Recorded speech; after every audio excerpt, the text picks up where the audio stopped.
Halo pemirsa, kali ini kita akan membahas sebuah investasi yang bernama Rostek. Setelah pendaftaran, kita dihadiahi iming-iming uang Rp5.000 saja. Dengan deposit awal Rp50.000 saja. Dengan keuntungan per hari Rp15.000, masa kontrak 30 hari.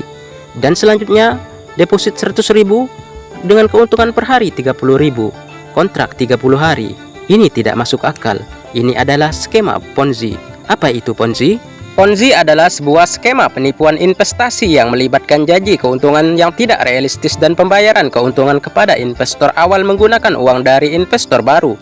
Skema ini tidak memiliki bisnis yang sebenarnya dan hanya bergantung pada arus masuk uang dari investor baru untuk membayar keuntungan kepada investor awal. Istilah Ponzi berasal dari nama Charles Ponzi, seorang penipu Italia Amerika yang terpopuler pada tahun 1920-an. Ponzi terkenal karena menjalankan skema penipuan investasi yang melibatkan janji keuntungan yang tidak realistis dan pembayaran keuntungan kepada investor awal menggunakan uang dari investor baru.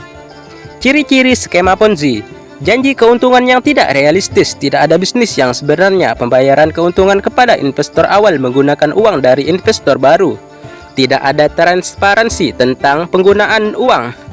Skema ini bergantung pada arus masuk uang dari investor baru untuk membayar keuntungan kepada investor awal. Skema Ponzi dianggap sebagai penipuan dan dapat menyebabkan kerugian besar bagi investor. Oleh karena itu, sangat penting untuk berhati-hati dan melakukan penelitian yang teliti sebelum melakukan investasi. Dalam Islam, Ponzi dianggap sebagai bentuk penipuan dan riba yang dilarang oleh syariat Islam. Berikut beberapa alasan mengapa Ponzi dianggap haram dalam Islam. Alasan Ponzi dianggap haram dalam Islam. 1. Riba. Ponzi melibatkan pengambilan keuntungan yang tidak adil dan tidak transparan yang dianggap sebagai riba dalam Islam. Penipuan. Ponzi dalam bentuk penipuan yang melibatkan janji keuntungan yang tidak realistis dan pembayaran keuntungan kepada investor awal menggunakan uang dari investor baru. 3. Ketidakadilan. Ponzi dapat menyebabkan kerugian besar bagi investor dan dapat dianggap sebagai bentuk ketidakadilan. Tidak transparan.